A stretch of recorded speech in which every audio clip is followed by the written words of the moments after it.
Hi guys, and welcome back to another DrAce video, and today we're going to be playing MotoGP 22. Now we're here with Fabio Quartararo, our most recent Grand Prix winner in MotoGP, and that is at the circuit here, at the circuit of Barcelona of Catalunya. Let's see if we get into turn one then scot-free, without bashing into the rear of anyone.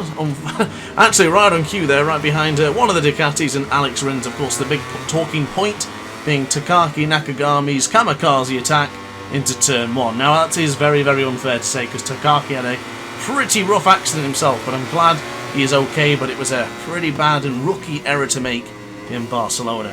Now I have dropped the power setting down to 1 with the Yamaha YZR M1, however, the AI is just not competitive enough here in Catalunya, so what I thought I'd do is just blitz away from the pack, still remaining on power setting 1, but let's see what we can do with the lowest power setting. Is Marquez, Bagnaia, Mir, Miller, Rins, Enea Bastianini or Takaki Nakagami, are they going to chase us down within the 6-lap sprint race we have here in the Spanish circuit right next to Montmello? So for now, I don't think they can. I really don't. The AI is just not strong enough, but by the time I'm recording this one, I do believe we have an update really, really close to launching. And apparently this update is going to have some minor fixes, as we know, minor tweaks and bugs, etc. But importantly, it's going to be fixing the Moto 3 liveries that are currently out of date. So those 2021 liveries will be shoved to a side, and we'll finally have the 2022 updated liveries for Moto 3, and even the inclusion of Red Bull Rookies Cup. Now, I'm a big fan of the Red Bull Rookies, so I'm very pleased to see that's coming.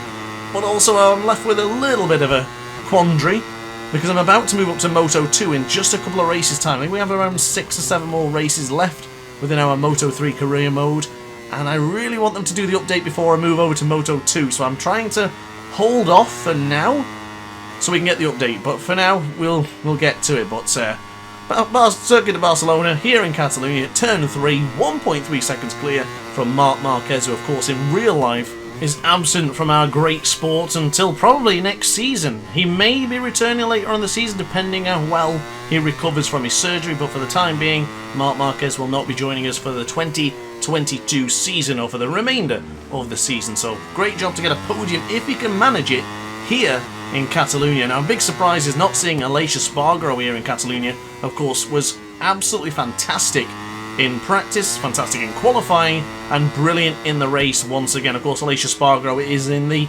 best purple patch of his career by far, absolutely loving life on board the Aprilia RSGP. Now, of course, everyone's going to mention the absolute blunder that came to the hands at the final lap of the Grand Prix, or at least on the penultimate lap of the Barcelona Grand Prix. Of course, Aleix celebrating prematurely, and he's not the first, and he'll certainly not be the last. There'll be many more. Julian Simon did it, Aleix Rins did it, and I even believe Kenny Roberts Jr. did it once upon a lifetime. So, yeah, it happens. I mean, it was weird to see. It was certainly strange, because I thought he had a mechanical problem. Jorge Martin even thought he had some sort of engine blowout, which caused himself to close the throttle. But honestly, that was a surprise I was not expecting to see here in the circuit of Barcelona. It was really, really strange, but hey-ho. He laughed it off and he accepted it and owned up to it like a man. So, fair play to Aleix Espargaro. You can't fault the hot-headed brother out of the duo. But for now, back to the action unfolding. Let's talk about the lap that is occurring beneath you right now. So, Fabio Quartararo, Yamaha YZR M1. Quite possibly for me the most comfortable bike to ride within MotoGP. I had a really good time racing here in Catalunya with the Yamaha. Really like this bike. It feels great in the video game, I gotta say. Really like it. Let me know in the comment section down below. I did a poll a couple of weeks ago, actually, maybe a little bit longer than that now, and you guys all chose MotoGP as your best manufacturer to play in, and then of course the Ducati really toppled the standings. You guys enjoyed using the Ducatis more than the other bikes, which for me I was really surprised at, and I was surprised that you guys enjoyed the Aprilia, because for me the Aprilia in MotoGP 22 doesn't really suit me. MotoGP 21 and an Aprilia, perfect combination. DrAce and Aprilia was absolutely fantastic if you watched my career mode series, but the Yamaha for me is definitely the bike I want to be on this season, but I probably won't be, because I did try it towards the end of MotoGP 21, so I'll try something different this year, maybe a Suzuki, a Ducati possibly, or even a KTM. Of course, the options are endless. And I actually don't discount Honda as well. It'd be good to get Honda back up to the top with my rider in MotoGP career mode. But coming across the line now, starts up for lap 4 of 6 here to complete here in Barcelona. Pecco Bagnaia in second position, 1.9 seconds down from the World Championship leader. Good, pretty decent lead now as Fabio. Of course, we all knew he was going to be strong in Catalunya, and he absolutely was.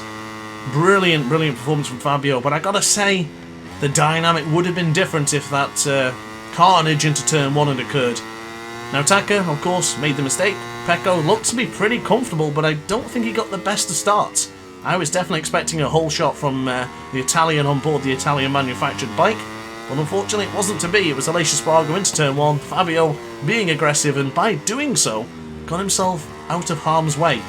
So, amazing what can happen within bike racing. If you told me that anything would have occurred this weekend, such as Aleix missing the final lap, thinking he'd already taken the podium, or if Pecco, Nakagami and Rins were to be taken out in the first lap, I probably wouldn't have believed you. So anything can happen in motorcycle racing. Now you may have noticed in this video, if you've been paying close attention, or maybe not, I've not used the ride height device once. I'm having a love-hate relationship with this ride height device. Sometimes I love it and sometimes I'll use it strategically, especially into the final corner of Mandalika. I thought that was a great time to use it. Felt really good and really natural. And then sometimes I'm just not using it at all. Here in Catalunya, didn't feel the need for it. The Yamaha felt much better without it. I think some bikes feel good and some bikes really struggle with it. So for me, ride height device can stay off. I don't know if I tried it at least once in this race. I don't believe I did. But for the majority of the time, I'll probably not use the ride height device. I would advise you to all jump into a time trial or wherever you feel comfortable and just try it with and without the ride height device. It might work for you, might not, but it's worth giving a try. I would definitely recommend, but I gotta say, I'm envious of this battle behind us in third position. I've seen Marquez up into third, Rins and now Miller are all going toe-to-toe for that final position on the rostrum. Now Pecco Bagnaia has certainly got that well and truly in his pocket, 1.6 seconds behind us, but still pretty comfortable gap ahead of Marc Marquez. You can just see in the bottom left hand corner of your screen there on the graphic as we enter turn 5. Now I didn't go for the really tight apex we've seen in turn 5 over the weekend. Of course, some of the iconic pictures from MotoGP.com showing Fabio really shoulders, elbows and almost head down to the floor in turn 5 as Enea Bastianini, just like in the Grand Prix here in MotoGP, crashing out. Now is that turn 5 that's caught out Enea Bastianini? I think it was. So very similar to his counterpart in real life. That's pretty interesting to see. I know when I did the Le Mans Grand Prix with Enea Bastianini, Pecco Bagnaia crashed every single time I attempted to record that video. It was almost if he knew if he knew it was going to happen in the Grand Prix and had to make it so. But for now, pretty good lap times. I've got to say I'm quite convinced that the power setting 1 is a comfortable power setting to use, but the AI drastically need an improvement. They're just far too slow. They are slow on the straights, they are slow on the opening lap. Now towards the end of the races they actually get pretty strong, but the beginning of the laps, that's where they begin to struggle. And speaking of strength within riders, Pecco Bagnaia, the fastest man on track, and Franco Morbidelli, one of personally my favourite riders, is up into the top. No, he's not in the top 10 actually, he's just doing a brilliant lap time somewhere. Andrea Dovizioso into the top 10, the top 7 no less.